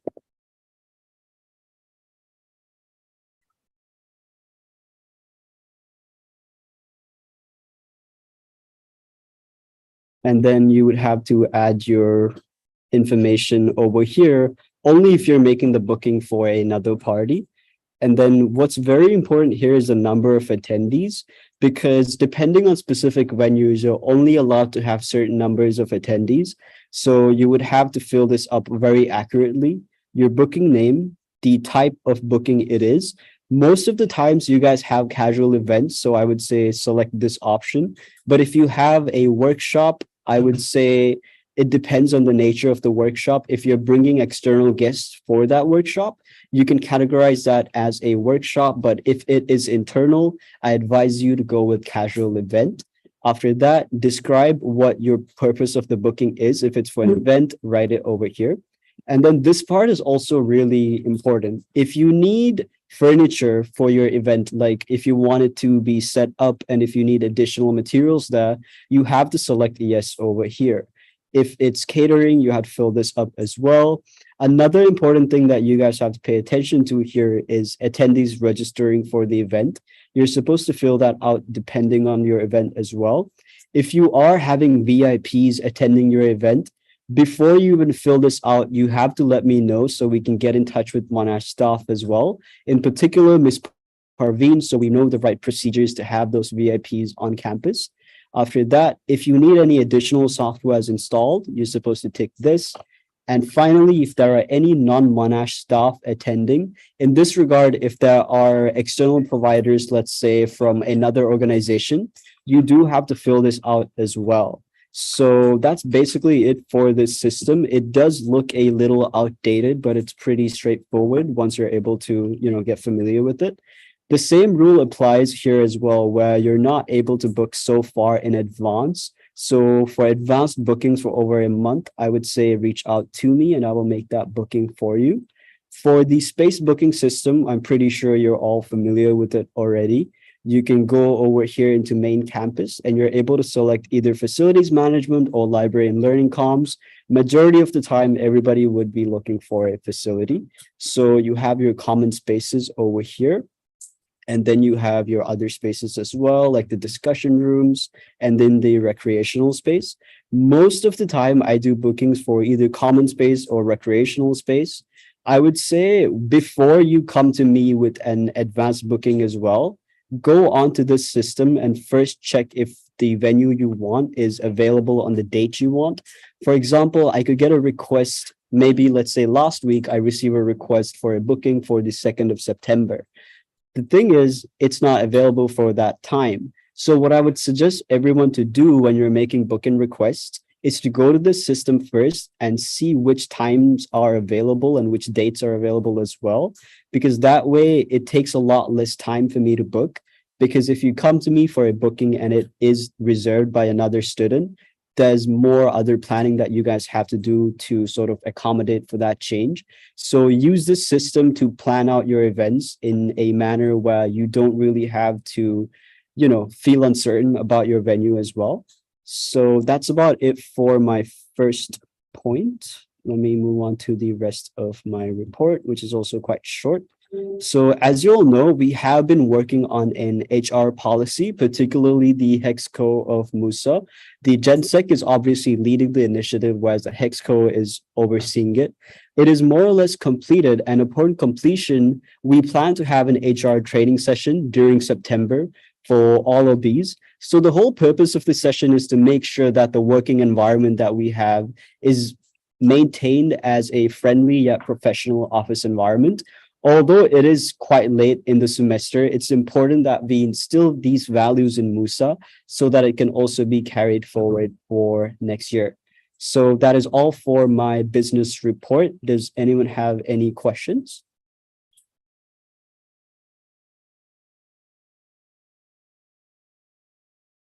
I will take that as a no. So motion acceptance of president. Oh wait, Imam, you have a question. Go ahead. I'm so sorry, but just quickly. So Adol has informed me, and I'm sure you are aware of our very recent event in SAS Together, that there was an issue with the booking where in the EMS it said that it is not occupied, but then it had a class, right? And then we had to go for alternative classes, which I thank you very much for recommending those classes. So do you have any methods in which we can avoid this from happening again in the future? I have actually communicated with Nick because this was, I'd say, very inconvenient for Ariel because they only found out there was a class that the same day of the event, only after they had gone to the venue. So the communication we have with Nick so far is that if any of our venues are given to other people, for example, a class or a tutorial, anything at all, to give us prior notice at least a couple days, and as soon as that space has been booked by someone else, because it isn't really fair that our event spaces can be booked by faculty and then we're not really given any notice. So we have communicated with facilities to start giving us better notice and also more time and flexibility, because once someone loses out a venue and they don't have a lot of time, everybody sort of has to work on getting them a venue. For example, that SAS event, we had to get in touch with the FMD help desk, and it was a little bit hectic, and I'd say everyone was really stressed out. So in order to avoid that, we have informed them that we expect better communication from them as well and earlier notice to avoid such circumstances. And in the case we, for example, lose a venue that we booked quite in advance, we would like for them to give us more flexibility in terms of venues and booking dates. Because if you look at the system that I just showed you as well, I'm only able to make bookings that are 7 days away, which makes things hard if we're like close to the event date and then we have to book another venue. So I have spoken to Nick about how we're going to address this, and the idea is better communication and also more flexibility in the event that your space is taken up by another party. Does that answer your question?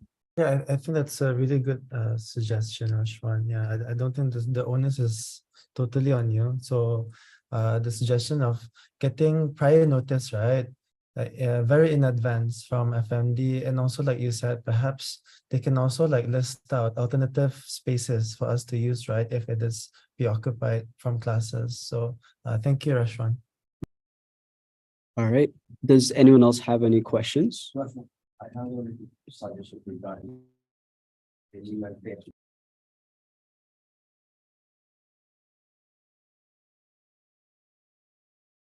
So I have a little suggestion. If it's possible, like, is it possible for FMD to either change this system for us to check who have booked it, or whether we can get the access to the FMD system? Because I think us going to Mr. Nick and then him getting back to us, that also takes a lot of time to check like who have booked it, and like negotiating parts or like clashes to avoid these things to be more easier. I mean, going forward, I mean, to the next year probably. I'd say that concern is valid, but the thing is that in order to see those details, you would need administrator access. And it's sort of a concern when you're given that access to a student, because there are a lot of privacy concerns as well as how they would use the system.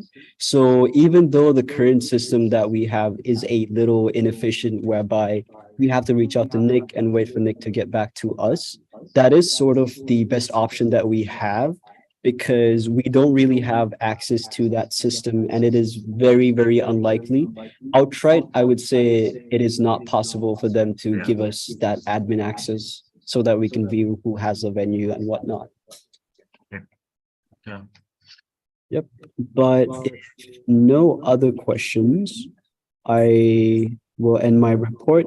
So acceptance of president's report accepted by Irfan. Thank you.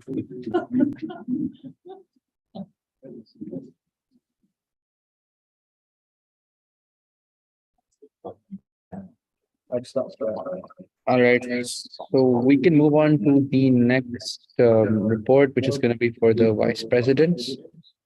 So, Raj. All right, so we don't have much to say. Firstly, it's about the ESS survey, which started last week on 15th August, because 14th there was a public holiday. So we are giving out subway cookies for the first 50 students for each day filling out the survey. And so far there is 22.15% of the students have filled out the survey.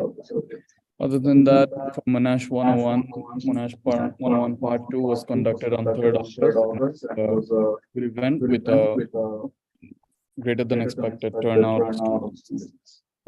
Lastly, the future collaboration with ICMS. So the ICMS event team member has reached out to us to join forces for their flagship event, which is MMPC, Malaysian Public Policy Competition, which is to be held on 26th and 27th August. They want MUSA to be attending the event and setting up a booth there to promote awareness.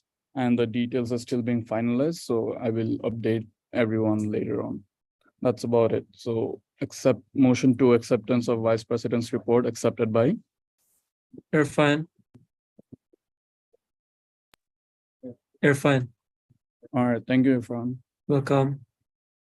All right, so moving on to the GenSex report. So first thing is that there is the student and MUSA forms of, we made a feedback form for MUSA, which will be sent to Student Life within the week to understand what the general population feels like, any suggestions they have, any shortfalls they've seen within MUSA for last semester and since this semester has begun. The MUSA subcommittee database form was made and which will be sent within this week. So all the subcommittees will have to fill out their details there. Additionally, we've updated in terms of documents, we've updated the MUSA HR policy for which the approval is now pending. In terms of elections, the election timeline has been finalized as of now. The SARA has been approved and the EMS has been submitted alongside all the venues. So all preliminary planning has been carried out, including the campaigning method. Now the election blueprint is just left. As for the office itself, we're currently scanning all former MUSA documents to digitize them. And we've asked printing shops close by, such as JNC Printing, for quotations to scan the files because there's over 30 files which have 300 pages each. And the office chairs were replaced with new black ones, which was done today. So that's the end of the report. Is there any questions? All right. So if there's no questions, General Secretary's report accepted by Irfan. Irfan. Thanks, Irfan. All right. So we can move on to the next report, which is the Treasurer's report. So Treasurers. We do not have much things to inform you guys, but only one thing. So when you order merchandise, please be careful not to contain the Monash logo in the products. Otherwise, you will recall all products. And if the quotation does not include the product's design, please put the design picture in the request folder. But additionally, so this report is contributed by Shellen and Koki. And motion number 4, acceptance Oh, of wait. Treasurer's report. I want to add one thing. So yes, try not to contain the Monash logo, but if you have approval from marketing, then it's okay. But you're not able to do that without the approval. Yeah, okay. Sorry for mentioning that. Okay, then accepted by Irfan. Thank you, Irfan. Okay, we can move on to the next department, which is this heads of CNS's report. So Ethan Tinnett.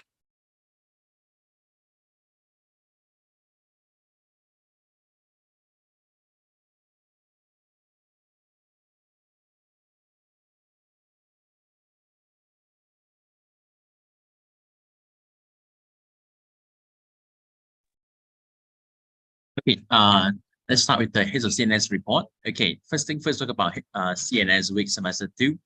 And talk about the highlights, Monash Cup merchandise, Team Monash, and lastly, Monash Cup. Now, first thing first, CNS week semester 2. Okay, CNS week semester 2 began on 7th of August at 12 noon due to a staff event that took place on 6th of August. CNS week was delayed by 3 hours. CNS week ended on 10th of August at 6 p.m. evening.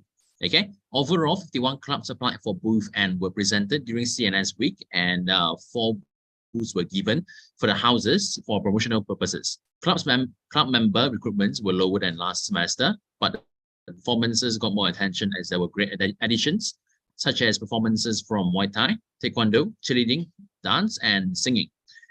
On 8th of August, Monash Cup sponsor Canon carried out a giveaway for the students during CNS week. Moving on to Monash Cup merchandise. Monash Cup merchandise, the hoodies and t-shirts was open for student collection from week 2 onwards. Merchandise cost, as shown in the screen, it's hoodies is 26 pieces of multiplied by 68 pieces, which total of 1.7K. Okay, t-shirts itself, as documented, is 88 pieces. Each piece is costing about 28 ringgit. Okay, merchandise sales, hoodies, 26 pieces as well. Each piece is 75 ringgit, while t-shirts is 88 pieces, and each piece is selling at 35 ringgit. So the profit total is 788 ringgit. The profit will be used for Monash Cup, for example, during the decorations, equipment, and all other expenditures. Team Monash. There were 6 sport teams in total that applied to be part of Team Monash, which are cheerleading, basketball, futsal, frisbee, taekwondo, and volleyball. Out of the 6 student life, only agreed to sponsor 3 teams. Based on the submitted team portfolios, only cheerleading, volleyball, and taekwondo was selected to be eligible for sponsor by student life. Lastly, for Monash Cup, the Monash Cup tryouts ended in week 4, and team practices will be carried out till the end of week 5. The Monash Cup match schedule has already been made for the whole event, and the opening ceremony will be held on 25th of August, which is this coming Friday, at the open field from 6 p.m. evening to 10 p.m. at night. Okay, yep, that's about it for our head of CNS report, contributed by heads of CNS. Is there any more questions? If Yeah, there is no question, I do. then motion. Hello. Yeah. Okay, so I'm honestly just a placeholder. There's somebody who wants to talk. Dom, I think I need to do a report now in MSC. Okay. Okay, sorry. Hello, I have a question. Yes. Yeah, this is about the issue with with, um so like in regards to recent issues, I just received a warning letter from CNS, and I would like to bring this up. So we mistakenly did not go through one procedure where we didn't ask for logo approval to put in our shirts. However, we did put it through CNS content tracker and publicize it during CNS week. So like the use of any logo in the merch part was not also like brought up in the AGM meeting. So that's why we didn't really know about it. Actually, we understand that this rule is stated in the constitution under like the 45.3.1 clause, but also it's really hard to access the constitution before. So we are not aware about it. Can you like help me about this? Okay, hello. So I am the publicity officer. Basically, I am in charge of overlooking the usage of Monash logo, whatever logo MUSA is taken care of. So I don't think like overlooking, just because it's very hard to access the constitution, can be overlooked. And especially the fact that I believe some of the office bearer is actually part of the committee. So I genuinely, I don't think it's acceptable to say that no one knows that the point that the Monash logo, due to you saying that the constitution is too hard to access, is a valid reason. So I feel like this is genuinely not acceptable. And this is one thing. And even despite that, you saying that you cannot access the constitution, I believe that Monash themselves has published a lot of publication online stating that the usage of the Monash logo with the brand guideline and everything. So I don't think this is valid. And here's another thing. So I'm the CNS publicity officer. I did saw your request on the tracker, but you guys did not submit the design of merchandise to our email, which is the appropriate procedures, which is invalid. I feel like it's invalid lah. But we already posted it, and I thought if it's approved, also like we literally state in the caption like we're selling this as a merch, and like it's better next time to look at the content first before like approving us to post it, because we didn't know about this at all.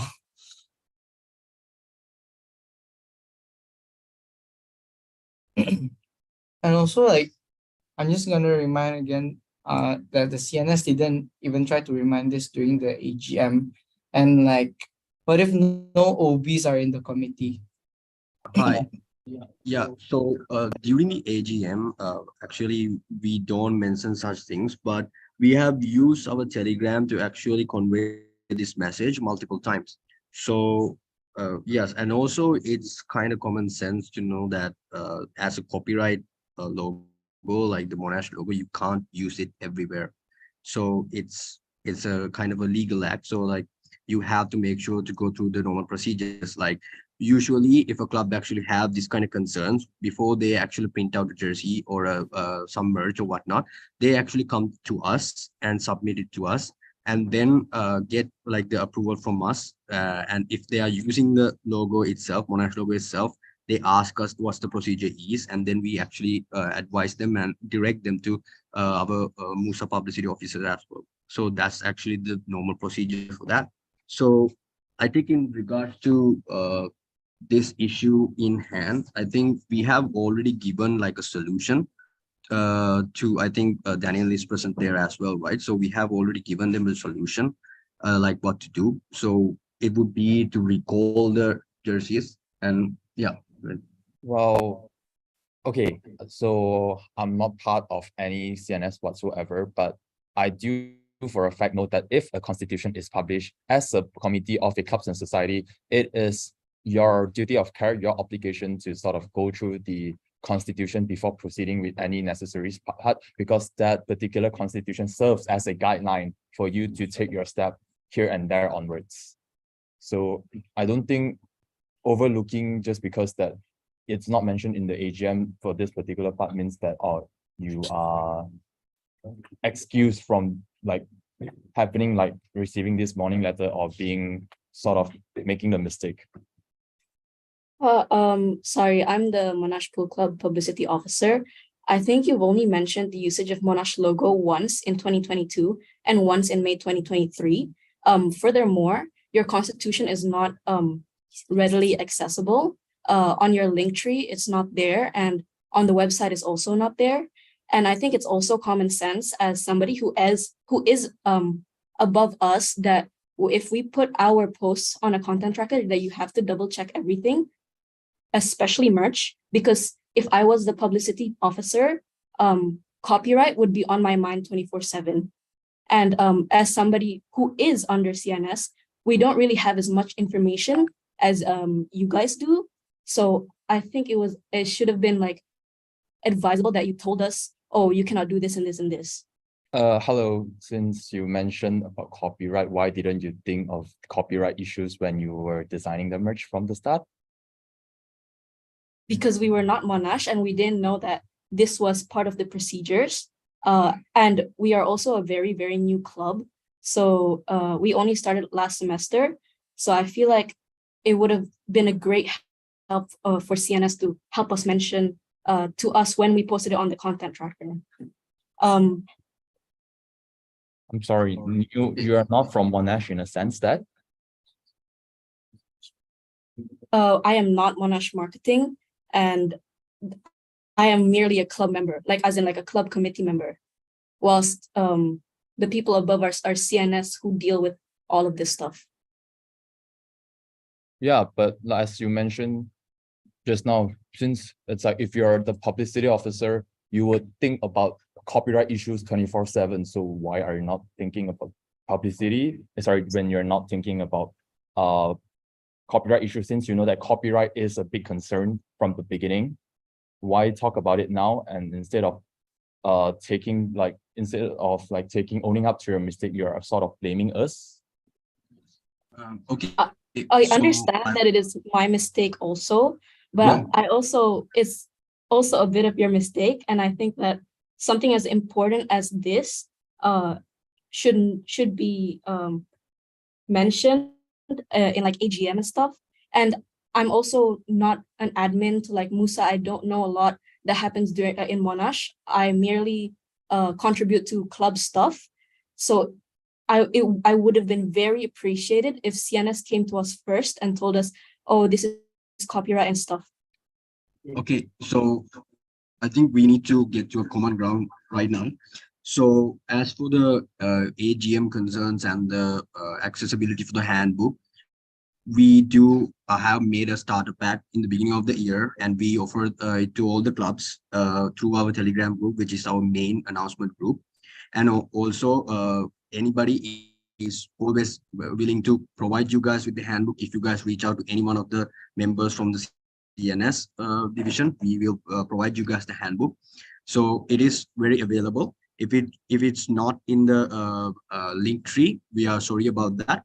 Our apologies regarding that. But for now, as of now, I can see your question is that you have submitted like the post to the content tracker, and why have we not bring up this issue by that point of time? So I think regarding that, our publicity officer reviews the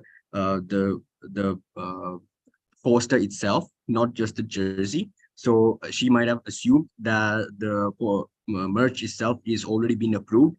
She's just reviewing the tracker itself, like the post content itself. So if this have obviously caused you guys, this is an unfortunate thing that have happened. So we are apologetic about this.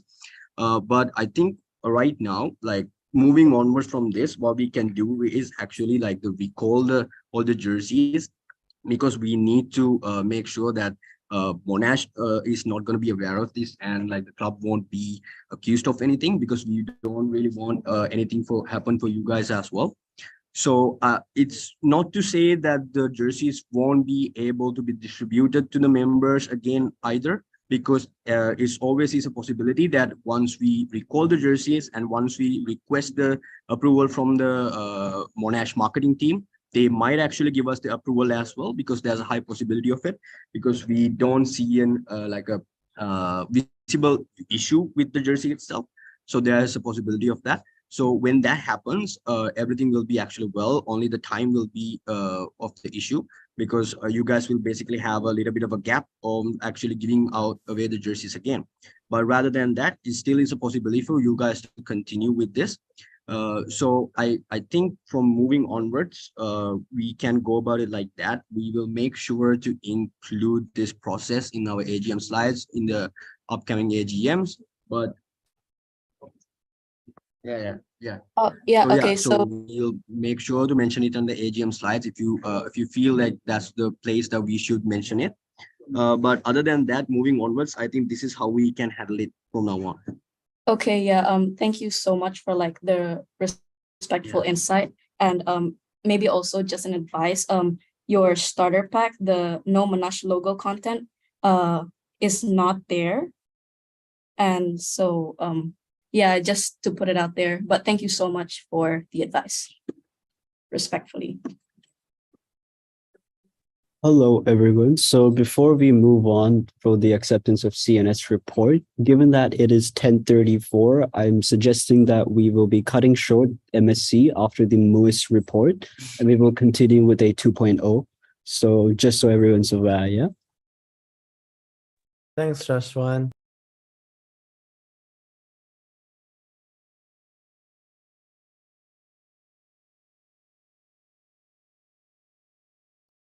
CNS report is accepted by Raj. All right. So with that said, we're going to move to the final report of tonight, which is the head of MUIS report. So Kamala. Yep. All right. I'm just going to go through the highlights. If you guys have any questions, you guys can ask at the end. So as for overall updates, we conducted some interview with a few candidates for our MUIS Media Office Bearer. And afterwards, we conducted a vote with the current office bearers, which resulted in the appointment of Michelle Alisa back to our MUIS Media as our MUIS Media Office Bearer. She'll be working alongside with Iwin, rounding out the full roster for our OB of 2023. We also finalized the MUIS 2024 OB structure. With the notable changes, the MUIS head will no longer be a shared position. It'll be held by one person. And MUIS Media will revert back to MUIS editors and MUIS publicity, both of which are a shared position with 2 persons each. So the number of OB will change from 8 to 10 for next year. For the MUIS secretary, we carried out the IBP program for the new intake of July and recruited a new subcommittee member, which is the last subcommittee for secretary. The MUIS secretary also carried out the general meeting on the 4th of August. Updates from the treasurer, they have prepared MCN budget proposal via collecting price raffles and quotations. They also have concluded and submitted remittance for Game War and Jom Sunway of July. And they are preparing financial report for Futsal World Cup, which was just held a couple of days ago. For the 4th is MUIS engagement. They are the one that carried out and organized the Futsal World Cup. And the 5th is MUIS CRO. MCN, we already have a finalized date, which will be held on the 7th of October.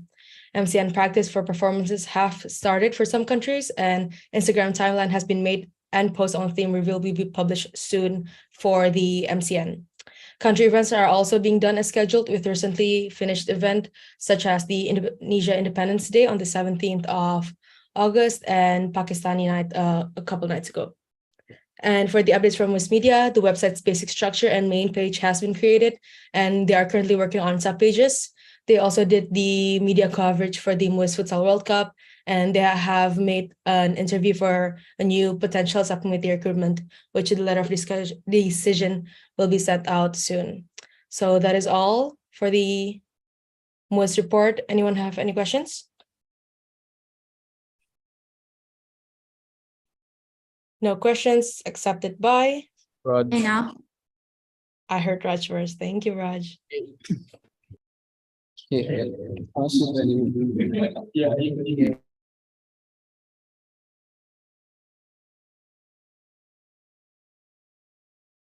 So does anyone have any sort of urgent announcements that they have to make right now? Any department? Oh, Ina has. Yeah, Ina. Hi, yeah, it's not so urgent, but I just wanted to point out the fact, like just draw attention to the announcement in the channel today so that everyone is aware of the new procedures for the discussion room booking. That was the main point that we wanted to highlight in our report today. So just before we end, I wanted to draw attention to that. Thank you. All right, thank you. Right. So does anyone have anything else to add?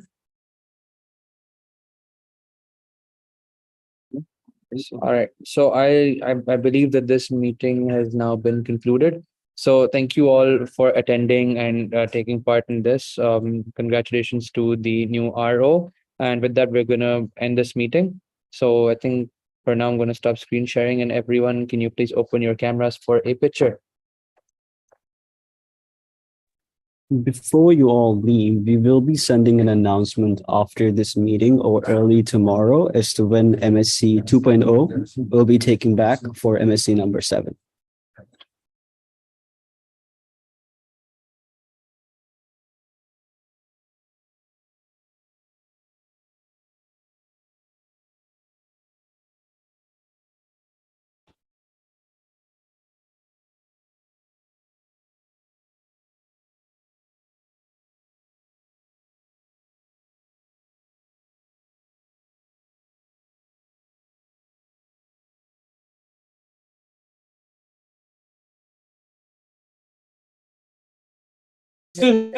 Guys, wait a second. Everyone posed for the picture, but we didn't know who's taking the picture. So hold on a couple seconds.